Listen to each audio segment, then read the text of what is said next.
Year 6 are proud to present their story loud and clear, a report for all based upon the greatest story of the year.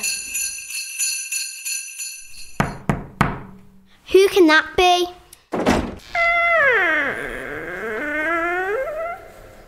It's carol singers.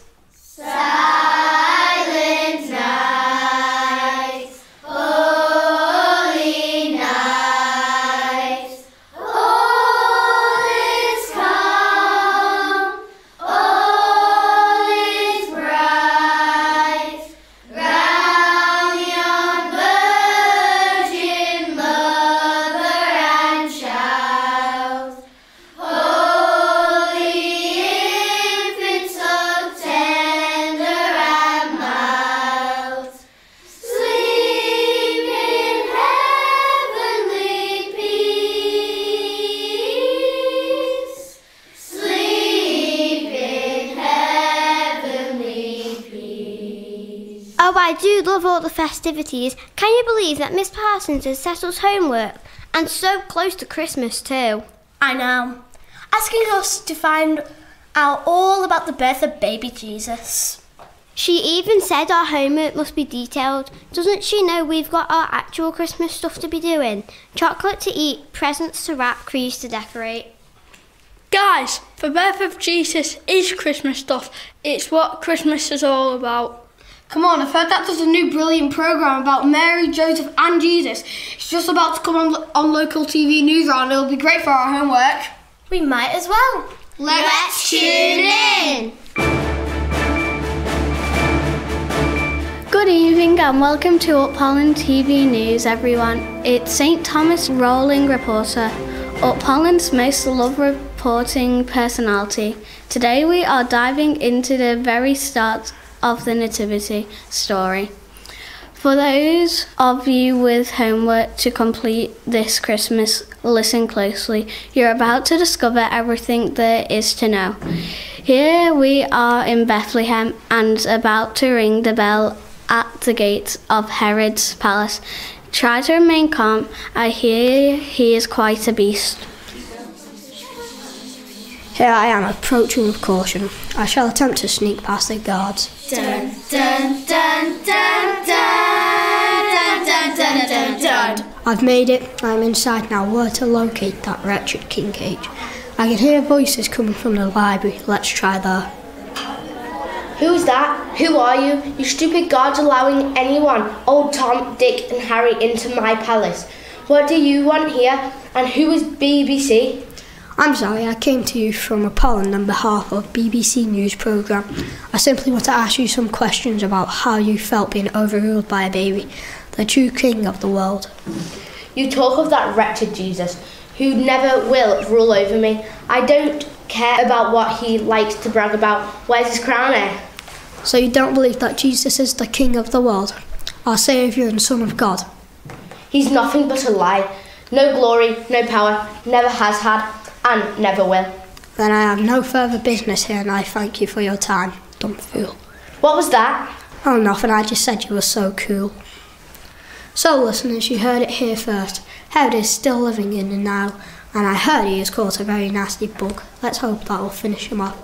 Handing back to the studio now to let one of my colleagues continue the journey.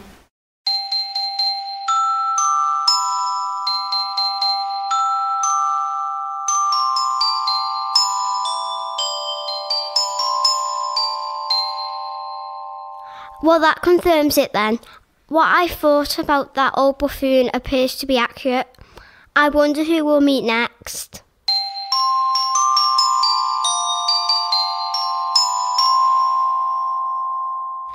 Good morning, listeners and good folk of Up Holland. I am reporting to you this fine day from the crowded streets of Bethlehem.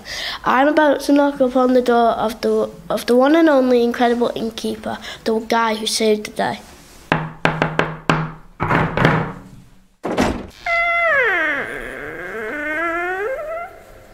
Another one that needs to visit Specsavers. Can't you read? The sign says no vacancies. I'm full up and I'm fed up of all the knocking. Indeed, I can read the sign, but I heard you say all full up once before, and that was a little fib, wasn't it? I want you to ask I want to ask you some questions about that very special night. Not interested. How about I offer you a little incentive? How does a lottery scratch card sound? I prefer a foot-long meatball marinara toasted with cheese. The markets are pretty sparse these days. I'll call an Uber who will arrive immediately with your meal. In that case, fire away. Our listeners have been wondering why you choose to let Mary and Joseph stay over that night.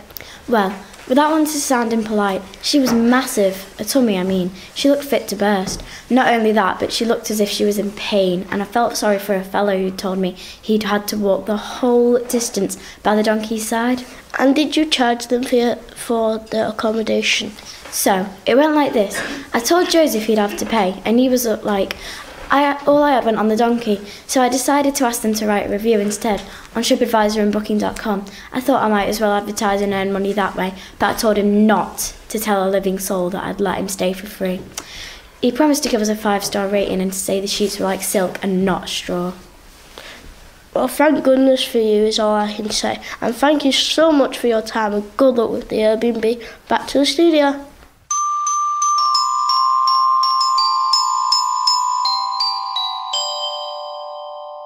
I heard that innkeeper made a fortune after it all went viral. Just goes to show that no good deed goes unnoticed.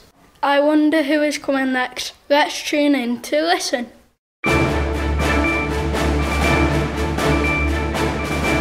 Hello and happy. I've just been told I will give birth to the King of the World day, and what a day. I've just left the gates of Bethlehem and I'm approaching the home of Mary. To say I'm excited is a little understatement. So here it goes. I hope she'll be home.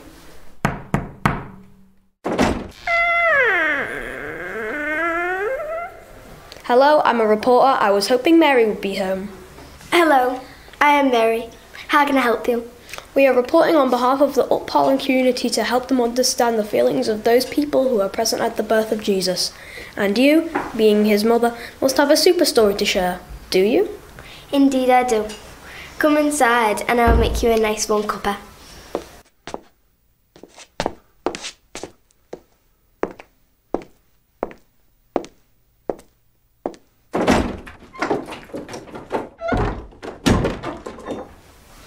So, where do you want me to begin? We were curious, why was it that you were chosen to bring God's Son into the world? Do you have any idea? I didn't at first. I was very confused, but I never for 1 second thought to know. I trusted God and was happy to follow out his plan. Can you tell us about the journey travelling by donkey?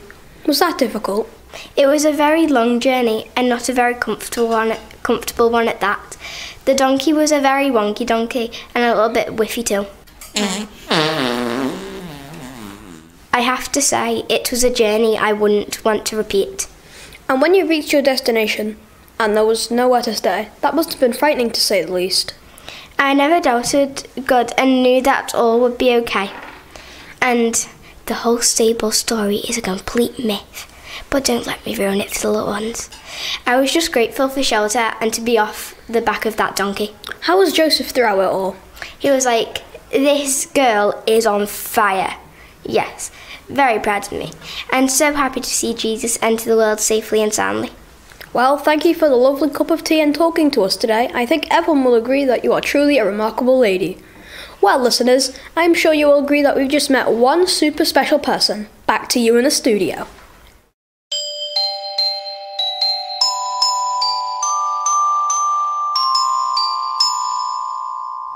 Okay, are we rolling? Oh, we are.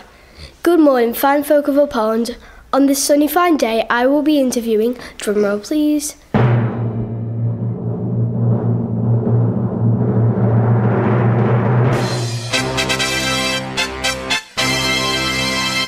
Joseph, you know, Jesus' dad. As you know, I'm in Bethlehem, so let's go and find the magnificent workshop and try to talk with him. Oh, hello. You're alright there, lad? My name is Noah and I am from the news station miles away from here. So what can I do? You thought looking for a nice bit of carpentry? Well, I guess the question on everyone's mind was how you felt when Mary told you about the baby. I was like, this girl is on fire. Dead proud if I'm honest. Cracked straight on with with making a lovely crib for the little one to sleep in. So no fear or confusion then? No, not for 1 second. If Mary was okay with it, then so was I. She's quite a bossy boot, you know. What she says goes. So even if I had objected, I don't think I would have a leg to stand on. Once her mind's made up, I just gotta go with it. Well, I heard they are looking for carpenters on the repair shop if you're looking to branch out and get a bit of distance between you and the bossy one. Nah, I'm happy to be here with Mary, strong-willed as she is. And one last thing before I let you get back to your work. Was the stable real or not? Because my friend tried to tell me it was all fake. I think you should read the big book. You know, the Bible, where I'm sure you'll find out all you need to know. Thank you, Joseph, for your time today and good luck with the business.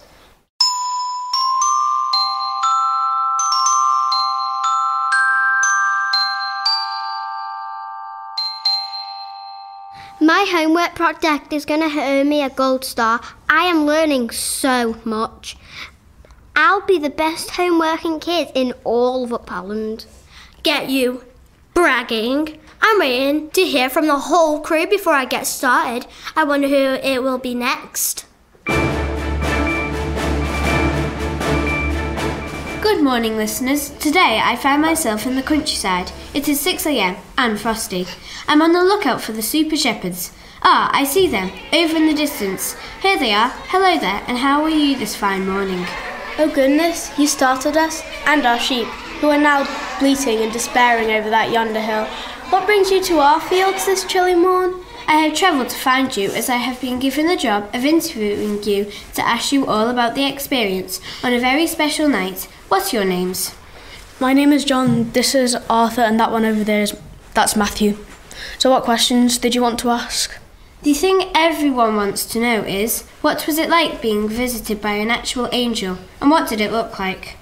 To say we were startled is an understatement. At first we weren't sure if it was some kind of alien invasion. The chances of anything coming from Mars are 1,000,000 to 1, they said. Anyway, the angel hovered above our heads and passed on the message. They called it the good news. We didn't think it was good news at first. I mean, have you ever tried to move a whole flock of stubborn bleaters to a place they do not want to visit it? Thought not. So you can see the dilemma. It must have been frightening indeed. Did you believe that God's Son was about to enter the world? As soon as we had processed the information, we felt the magic. We knew this was an event we did not want to miss. So, narky sheep and all, off we went. I was blinded by the light. How long did you travel for to get to Bethlehem? It took over 6 hours. Good job we just had an Amazon Prime delivery. It gave us a real boost and kept us going. And when you arrived, how was it to be witnessing such an amazing birth? It felt like Christmas. Pure and simple perfection. Well, thank you for your answers this morning, and I think you had better go and rescue your sheep. Back to the studio for the next report, all about the wise men's experience.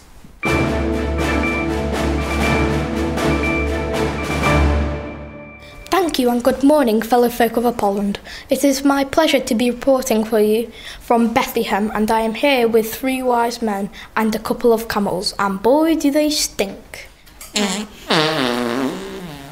So my first and most pressing question is, how long did it take you to reach the stable in Bethlehem? There are so many different and confusing views about this. Well, it took us 4 months-ish. We gauged our logic on the rising and the setting of the sun, so our calculation could be a bit off. I think it may be your camel that is a bit off. The camels were so slow and ploddy. I could have taken a rocket ship to Mars and got back again quicker. Alright, interesting answers. My next question is all about the presents. What did you take and why? So we took gold, frankincense and myrrh. These 3 things showed his kingly power, his identity as the Son of God, and also his mortality, as he told us all that he would never ever leave us, even in death. We didn't know if a tiny child would have been up for the job, but he proved himself and we were honoured to have been present. Well, thank you for your time. Very insightful indeed. Next on BBC is the much anticipated derby between Nazareth FC and Bethlehem United. So stay tuned. This has been Bob reporting for you. See you tomorrow. I have been on a camel once, on a holiday in Egypt. Right grumpy old thing it was too. I would love a bit of gold in my stocking on Christmas morning. Fingers crossed. Hey?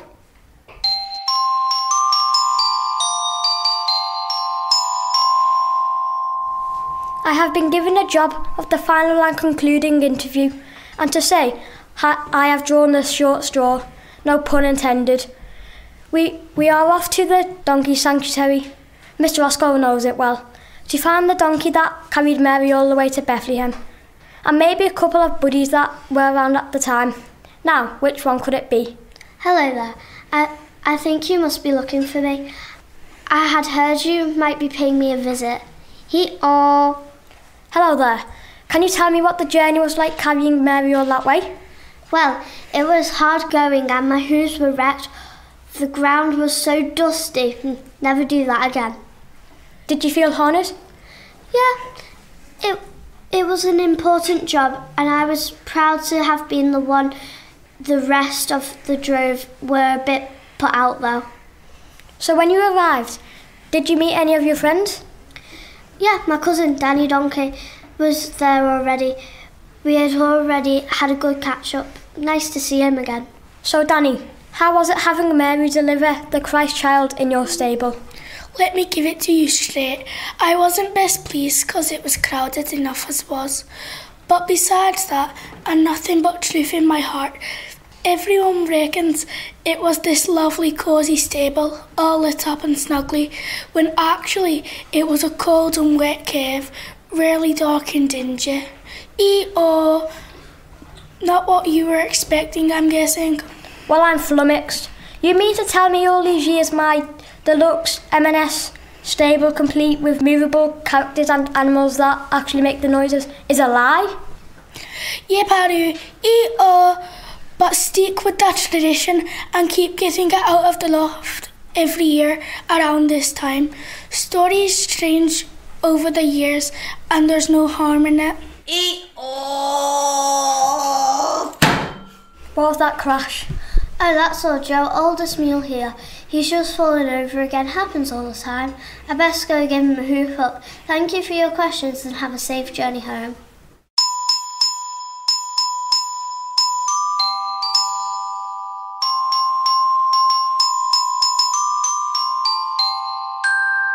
Well, that concludes our interviews with all the fantastic characters from that very first nativity. We hope you have enjoyed our podcast and have no doubts in your mind that this was and always will be the greatest show. Thanks for listening. We wish you a Merry Christmas.